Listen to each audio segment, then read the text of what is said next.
नमस्कार साथियों, मैं कौशल किशोर मिश्रा आप सभी का स्वागत करता हूं आपके अपने यूट्यूब चैनल विज्ञान अकेडमी पर। मित्रों, हम लोग हिंदी टेस्ट पार्ट 1 पढ़ चुके हैं। आज हम लोग हिंदी टेस्ट पार्ट 2 पढ़ने जा रहे हैं, यानी हिंदी का जो टेस्ट है दूसरा वो हम पढ़ने जा रहे हैं। आइए लगाते हैं टेस्ट। इसमें 30 प्रश्न होंगे। कितने प्रश्न होंगे? 30 प्रश्न इसमें रहेंगे। ठीक, ये आपको ध्यान रखना है। चलिए हम बिना किसी बातचीत के शुरू करते हैं। किस शब्द में 2 संधियां नहीं हैं? ये पूछा गया नहीं है, तो नहीं है पूछा गया है। तो देखिए यहाँ पे देखिए, सत प्लस बी और धन अबाहार, इसका मतलब इसमें पूछा गया। इसमें 2 संधियां हैं, यानी एक व्यंजन संधि हो गई, एक हो गई यड़ संधि। ये संधि देखिए, श्रीमत धन भागवत, इसमें ये पूछा गया श्रीमद धन भागवत। तो ये इसका मतलब इसमें एक ही संधि व्यंजन संधि हो गई। श्रावका में श्रो धन अक, यानी श्रावक, ये श्रावक हो गया, आयादी संधि हुई। और फिर इसमें आचार्य जुड़ गया, तो ये संधि कौन सी बन गई? 2 संधि हो गई, दीर्घ संधि। परिवेक्षक की बात करें तो परि हो गया, और फिर अब हो गया, फिर इच्छक। तो यहाँ पर 2 संधि हुई, परिधन अब धन इच्छक, अब इच्छक और परि जुड़ गया तो परिवेक्षक। तो ये आप लोग ध्यान रखना है आपको। चलिए हम अगले प्रश्न पे चलते हैं। तो इसका उत्तर हो गया सी। आप लोग वीडियो पॉज करके लगा सकते हैं इसका आंसर, और तब तक आप लोग समझते भी जाएं। यहाँ पर पूछा गया किस शब्द में भी उपसर्ग नहीं है। देखिए इसमें मूल शब्द है पाक, इसमें है पुल, और इसमें है धबा धनिया, और इसमें जुड़ गया बी, इसमें जुड़ गया बी, इसमें जुड़ गया बी, और इसमें विश्व पूरा दिया हुआ है, तो यहाँ पर नहीं है। ठीक, ये आपको ध्यान रखना है। अगला देखिए, तो इसका सही उत्तर कौन सा है? बोलो, A will be the right answer. अगले प्रश्न पे चलते हैं हम। अगला प्रश्न ये है आपकी स्क्रीन पर, प्रत्येक दृष्टि से कौन सा सुमेल सही है? ये पूछा गया है।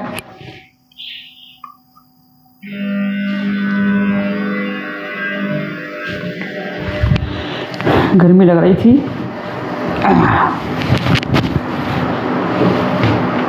चलिए अगला बताइए, प्रत्येक दृष्टि से कौन सा सुमेल सही है? देखिए प्रत्येक दृष्टि से कौन सा सुमेल सही है?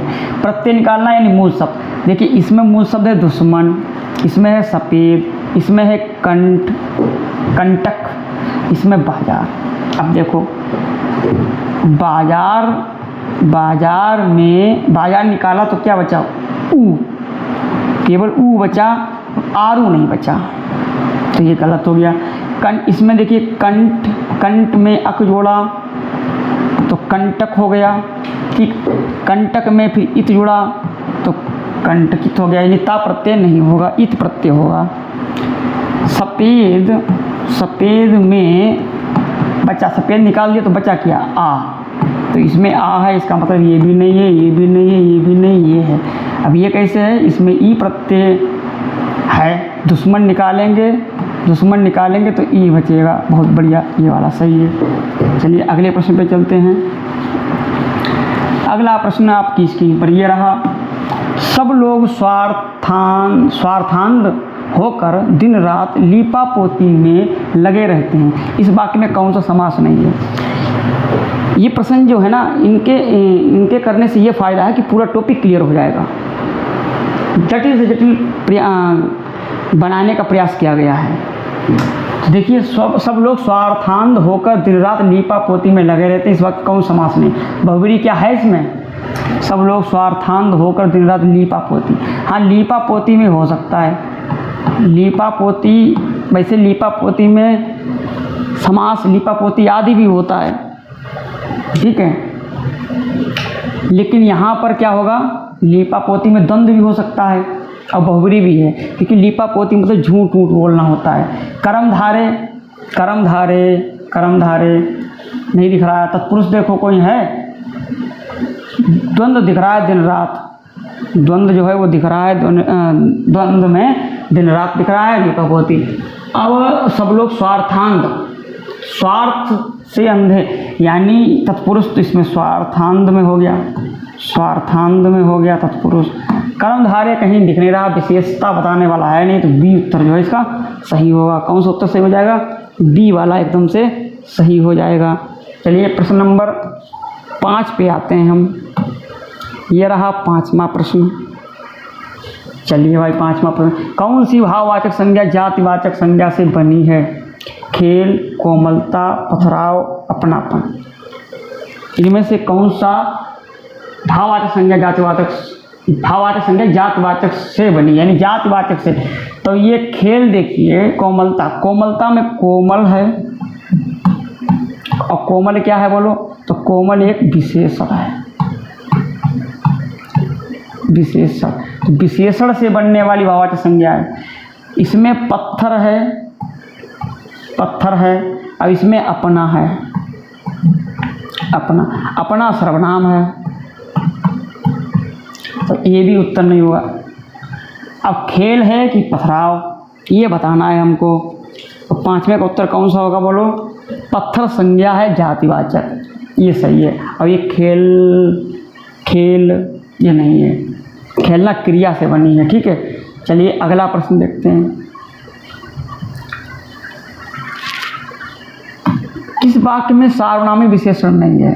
सार्वनामिक विशेषण, विशेषण आपको पता है, विशेषण जो होते हैं वो 4 प्रकार के होते हैं। याद करो, गुणा की गई संख्या का सार्वनामिक परिणाम दो। तो गुणवाचक विशेषण होता है, संख्यावाचक होता है, परिमाणवाचक होता है, ठीक है, और सार्वनामिक होता है। चलिए सार्वनामिक विशेषण नहीं है, इधर नीचे से जो बच्चे पढ़ेंगे जीत कर रहेंगे। तो जो यहाँ पर सर्वनाम है, सर्वनाम है, देखिए सर्वनाम तो सब में है, कुछ वह सब में सर्वनाम है, लेकिन सार्वनामिक विशेषण नहीं है। विशेषण काम किस में नहीं कर रहा? तो सार्वनाम है, तो यहाँ पे जो बच्चे आ गया यानी विशेषण काम कर रहा है। कुछ विद्यार्थी, तो कुछ विद्यार्थी ये सर्वनाम है, लेकिन ये विशेषण भी है। वह पुस्तक सर्वनाम है, बहुत बढ़िया, वह पुस्तक पढ़ रहा है। अब देखिए वह पुस्तक पढ़ रहा है, यहाँ पर यानी पुरुषवाचक हो गया, पुरुषवाचक है यहाँ पर, तो पुरुषवाचक यहाँ पर है, तो यहाँ पर ये केवल सर्वनाम है, पुरुषवाचक, विशेषण नहीं है। तो ए उत्तर जो है सही होगा। चलिए अगला प्रश्न देखिए, प्रश्न नंबर 7 पे आ गए हम। क्रिया की दृष्टि से सुमेल कीजिए, क्रिया की दृष्टि से सुमेल करना है। वह हमेशा दुरंगी चाल चलता है, अकर्मक। डाकिये ने कल माँ को चिट्ठी दी, पूर्वकालिक। लोग सुबह सुबह दौड़ लगाते रहते हैं, संयुक्त क्रिया। पिताजी खाने के बाद सो गए, प्रेरणार्थक क्रिया। कौन सा होगा ये बताना है। वह हमेशा दुरंगी चाल चलता है, तो चाल चलना सकर्मक क्रिया है, इसका मतलब ये उत्तर नहीं होगा। डाकिये ने कल माँ को चिट्ठी दी, माँ को चिट्ठी, 2 ऑब्जेक्ट हैं, इसका मतलब ये द्विकर्मक क्रिया है। पूर्वकालिक में तो भैया कोई काम कर करके होता है। लोग सुबह सुबह दौड़ लगाते रहते हैं, संयुक्त क्रिया है कि नहीं? ठीक है, सुबह सुबह दौड़ लगाते रहना, तो संयुक्त क्रिया यहाँ पर है, ये सही है। पिताजी खाने के बाद सो गए, प्रेरणार्थक नहीं है, खाने के बाद सो गए, तो यहाँ पर ये क्रिया है पूर्व कालिक, जिसमें कर करके एक साथ 2 क्रियाएं होती हैं। इसमें पहले क्रिया जो होती है उसे हम पूर्वकालिक कहते हैं। ओके, तो इसका उत्तर सी हो गया। अगला प्रश्न, किस वाक्य में भविष्यकाल नहीं है? भविष्यकाल नहीं, काल से संबंधित प्रश्न आ गया है, तो इसका उत्तर हमको देना है। इसका उत्तर दो भाई।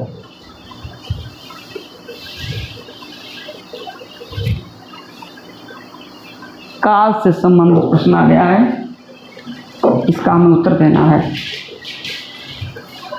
तो किस वाक्य में भविष्यकाल नहीं है? हम शाम को आपके यहाँ चाय पीने आ रहे हैं, चाय पीने आ रहे हैं, ठीक, भविष्य है, भविष्य इसमें दिख रहा है, चाय पीने आओगे ना, ठीक। लड़के रास्ते में आ रहे होंगे, लड़के रास्ते में आ रहे होंगे, तो यानी चल रहे हैं। चलो आगे देखते हैं। हम अगले साल आ गया, इसका मतलब ये तो भविष्य है ही है। तो ये भी भविष्य है। हो सकता है कोरोना की तीसरी लहर ना आ जाए।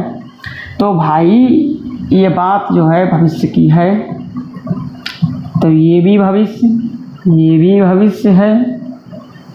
लड़के रास्ते में आ रहे होंगे, ये वर्तमान है। अब कौन सा वाला है? संदिग्ध। तो संदिग्ध वर्तमान यानी बी उत्तर जो है इसका सही होगा। चलिए अगला प्रश्न देखते हैं भाई। अगला प्रश्न है रेखांकित कारक की दृष्टि से कौन सा सुमेल सही है। यानी यहाँ पर आपको वाक्य दिए हुए हैं और उनमें आपको कारक बताना है। कारक आपको पता है, कर्ता ने कर्म को करण से संप्रदान के लिए अपादान से संबंध का अधिकरण में पर। मैं आपसे पहले ही मिल चुका हूँ, करण बता रहे हैं। शिष्य गुरु से प्रश्न करता है, अपादान बता रहे हैं। पेट को रोटी चाहिए और आपके बालों से खुशबू आ रही है। आपके बालों से खुशबू आ रही है यानी बालों से खुशबू आना यानी अलग होना, अपादान जोड़ा सही है। पेट को रोटी चाहिए, पेट को रोटी चाहिए, तो यहाँ पर पेट को रोटी चाहिए तो कर्म कारक बता रहे हैं, तो यहाँ पर पेट के लिए होगा, के लिए। शिष्य गुरु से प्रश्न करता है, अपादान। शिष्य गुरु से प्रश्न करता है अपादान से, तो यहाँ पर तो पूछ रहा है, गुरु से प्रश्न कर रहा है। शिष्य गुरु से प्रश्न करता है, इसका उत्तर क्या होगा बताइए भाई। यहाँ पर करण होगा, क्या होगा? करण। प्रश्न कर रहा है, मैं आपसे पहले ही मिल चुका हूँ। देखो आपको यहाँ पर कर्म कारक होगा, ये ध्यान रखना। पिछले वाले में भी मैंने आपको बताया था, यहाँ पर कर्म कारक होगा, तो इसका उत्तर सही होगा डी। चलिए अगला देखिए। प्रशिक्षण लेने के बाद अब वह अच्छी तरह कार्य चला सकती है, इस वाक्य में वृत्ति है।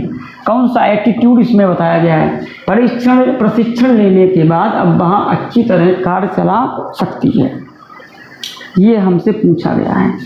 क्या इसका सही आंसर होगा? तो बताइए भाई। संभावना अर्थक है, सामर्थ्य सूचक, इच्छार्थक, संकेत। देखो प्रशिक्षण लेने के बाद अब वह अच्छी तरह कार्य चला सकती है, सकती है, तो भाई यह सामर्थ्य है। देखिए अगर किसी ने अंग्रेजी अच्छी पढ़ी हो तो आपने एक प्रयोग पढ़ा होगा कैन का प्रयोग, और कैन का प्रयोग शक्ति प्रदर्शन के लिए होता है, मैं ऐसा कर सकता हूँ, तो यहाँ पर इस सामर्थ्यबोधक बी वाला सही है। चलिए अगला प्रश्न देखते हैं। तुम जिस तरह निर्भीक होकर पढ़ते जा रहे हो जरूर सफल होकर रहोगे, इस वाक्य में कौन सा आश्रित उपवाक्य है? देखिए ये प्रश्न आया है वाक्य से, ये प्रश्न किससे आया है? वाक्य से आया है। और आपको पता है वाक्य जो है वो 3 प्रकार के होते हैं, सरल,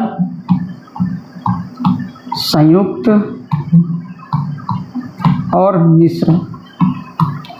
ठीक है, सरल जिसमें एक ही क्रिया होती है सरल, संयुक्त जिसमें 2 क्रियाएं हों, 2 सब्जेक्ट हों संयुक्त। मिश्र में एक कर्ता होगा और तमाम क्रियाएं होंगी, यानी सब्जेक्ट एक, विधेय बहुत सारे होंगे, तो मिश्र है। और मिश्र के 3 टाइप होते हैं, मिश्र के 3 टाइप होते हैं। एक संज्ञा उपवाक्य होता है, एक विशेषण उपवाक्य होता है,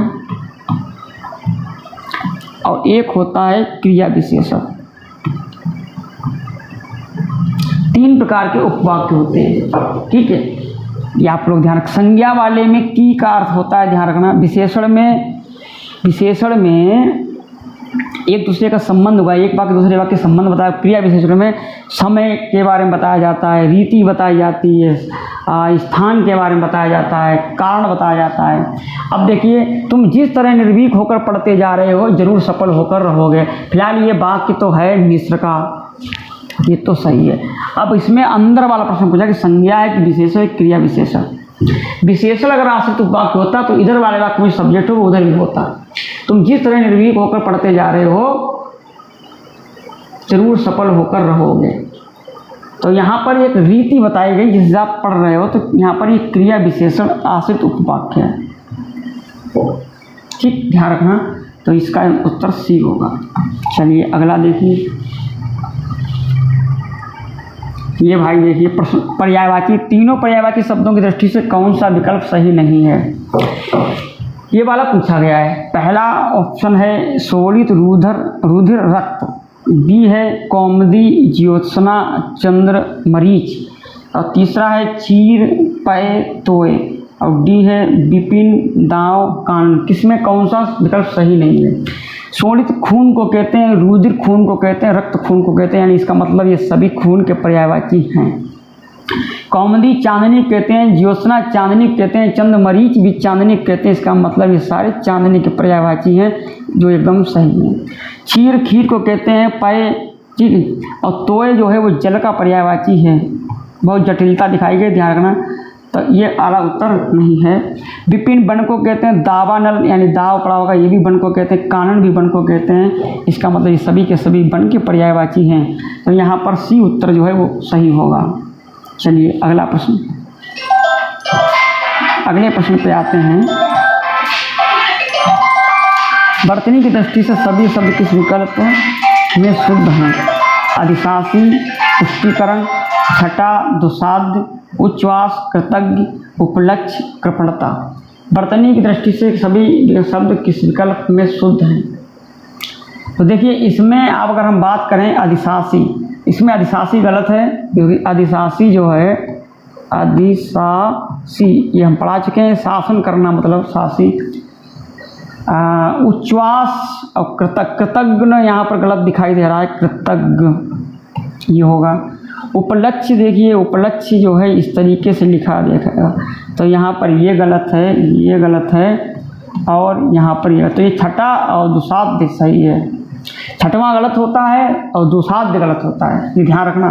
बी वाला एकदम से सही है। चलिए अगला देखिए, 14वां प्रश्न।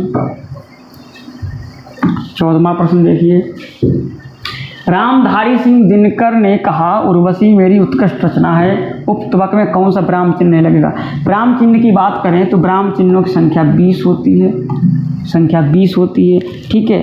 बहुत सारे विराम चिन्ह, आइए समझते हैं।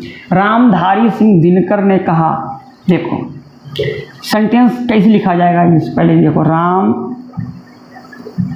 यहीं पर लिखते हैं, शुद्ध करते हैं इसको, रामधारी सिंह दिनकर, तो यहाँ पर दिनकर में ही आएगा, रामधारी सिंह दिनकर ने कहा, कहा के बाद ये चिन्ह आएगा या कामा लगेगा, ठीक है, अल्प विराम लगेगा। उर्वशी, अब यहाँ से सेंटेंस शुरू होगा तो इस तरीके से और इस तरीके से बंद होगा। उर्वशी, अब उर्वशी मेरी उत्कृष्ट रचना, तो उर्वशी को ऐसे बंद करेंगे, मेरी उत्कृष्ट रचना है। अब देखते हैं एकल अवतरण चिन्ह, तो अवतरण चिन्ह ये अवतरण चिन्ह होते हैं, ये अवतरण चिन्ह होते हैं, जैसे दिनकर में लगा है और उर्वशी में लगा है, ठीक। एकल हो गया। निर्देशक या विवरण चिन्ह, तो विवरण चिन्ह निर्देशक आप जानते हैं, तो ये निर्देशक है। अवतरण उद्धरण चिन्ह, तो ये इस तरीके से, अब देखो ये पूरे सेंटेंस में उद्धरण चिन्ह ये लगे, अर्धविराम ये होता है, तो यहाँ पर ये प्रयोग नहीं किया जाएगा, या तो अल्पविराम प्रयोग करते हैं, ठीक है। तो यहाँ पर ये उत्तर सही होगा।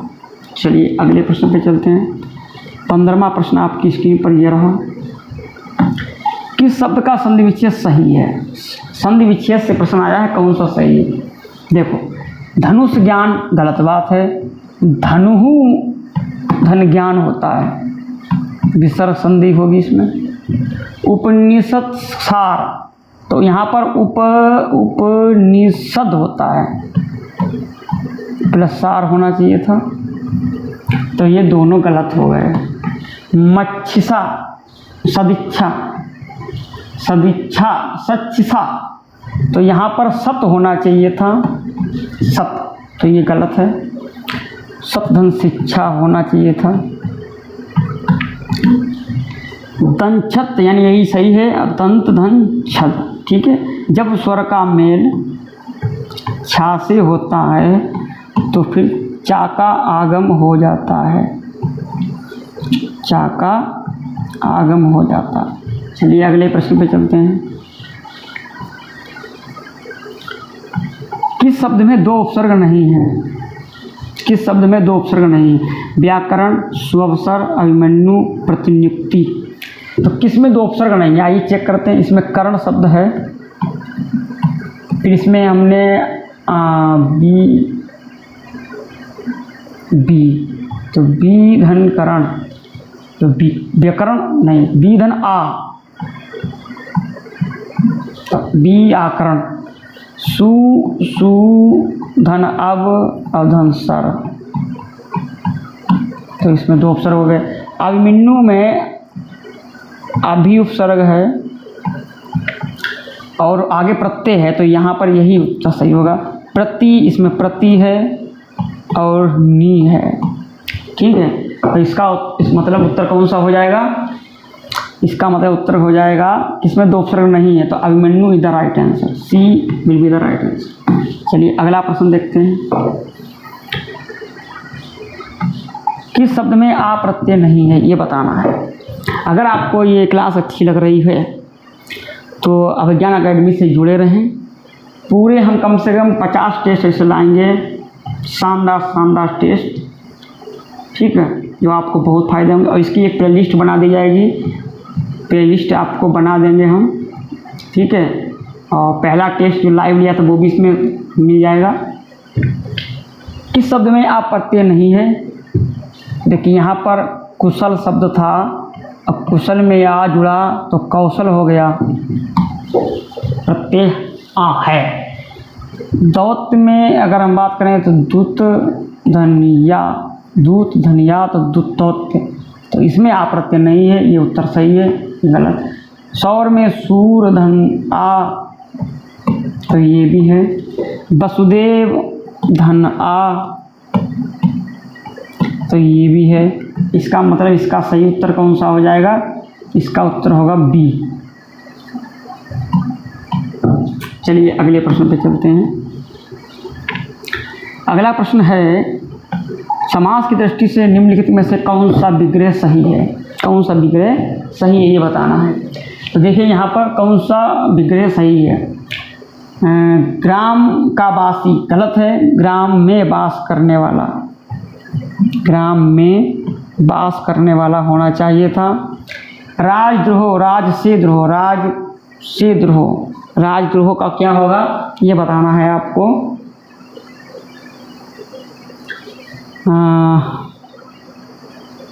राज से द्रोह सही होना चाहिए, राज से द्रोह। कर्माधीन, कर्म पर अधीन होता है, कर्म पर अधीन है। धर्म से अंधा, धर्म से अंधा होना चाहिए।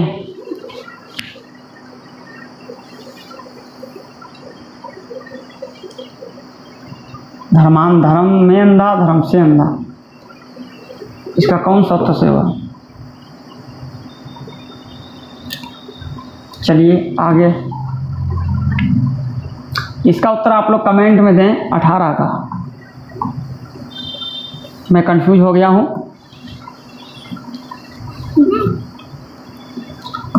श्रेष्ठ विद्यार्थी तो आ चुका, इस वाक्य में किस अवस्था का विशेषण है? श्रेष्ठ विद्यार्थी तो आ चुका, इस वाक्य में किस अवस्था का विशेषण है? देखिए श्रेष्ठ की बात करें तो श्रेष्ठ एक 3 प्रकार की अवस्थाएं होती हैं, मूलावस्था, उत्तरावस्था, उत्तमावस्था। तो श्रेष्ठ उत्तम अवस्था होती है, जो श्रेष्ठतम लोग बोलते हैं ना, श्रेष्ठतम, ये अशुद्ध है, तो इसका उत्तर हो जाएगा ए। चलिए अगले प्रश्न पे चलते हैं। काल की दृष्टि से कौन सा सुमेल सही है? काल फिर से आ गए, अब कौन सा सुमेल सही है ये बताना है। आपके यहाँ तो अच्छी बारिश होती होगी, सामान्य भविष्य। मैं अभी आया हूँ, सामान्य भूत। सुबह पक्षी उड़ रहे थे, अपूर्ण भूत। वे आज शाम को आ सकते हैं, संभाव्य वर्तमान। तो कौन सा इसमें सही है? वे आज शाम को आ सकते हैं, संभाव्य वर्तमान, ये बताना है हमको। देखो आपके यहाँ तो अच्छी बारिश होती होगी, तो ये इसको हम कहेंगे आपके यहाँ तो अच्छी बारिश होती होगी। इसको हम क्या बता सकते हैं आपको, ये संदिग्ध है। क्या है? संदिग्ध। ये आपको ध्यान रखना है, संदिग्ध। आपके यहाँ तो अच्छी बारिश होती होगी, मैं अभी अभी आया हूँ, तो ये आसन्न भूत है, आसन्न भूत है। सुबह पक्षी उड़ रहे थे, अपूर्ण भूत, बहुत बड़े रहा रही वाले अपूर्ण होते हैं, और था थी चलेगा तो भूत सही। ब्याज शाम को आ सकते हैं, ब्याज शाम को आ सकते हैं, इसको बताना है क्या होगा। तो ये क्या होगा? संभाव्य, ब्याज शाम को आ सकते हैं, तो संभाव्य भविष्य, वर्तमान नहीं। चलिए अगला देखिए।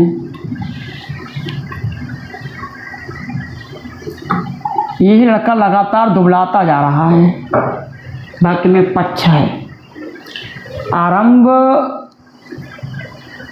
आरंभ द्योतक, सातत्य बोधक, प्रगति बोधक, आवृत्ति बोधक। ये लड़का लगातार दुबलाता जा रहा है। अब कोई लगातार दुबला हो रहा है, उसका मतलब उसकी प्रगति हो रही है, तो सी उत्तर सही होगा इसका। चलिए, आवृत्ति नहीं होगा, आवृत्ति बार बार होने कहते हैं।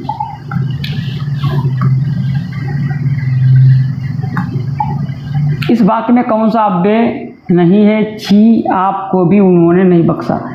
अब इसमें अव्यय पहचानना है। अव्यय 4 प्रकार के होते हैं, ठीक है। क्रिया विशेषण, एक ऑप्शन नहीं आया अभी, हाँ ठीक।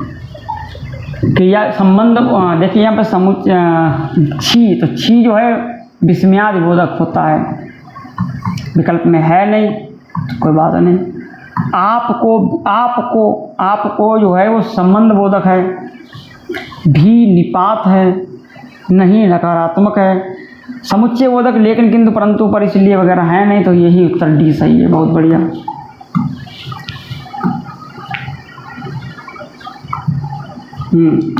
एक वाक्यांश की दृष्टि से कौन सा विकल्प सही है?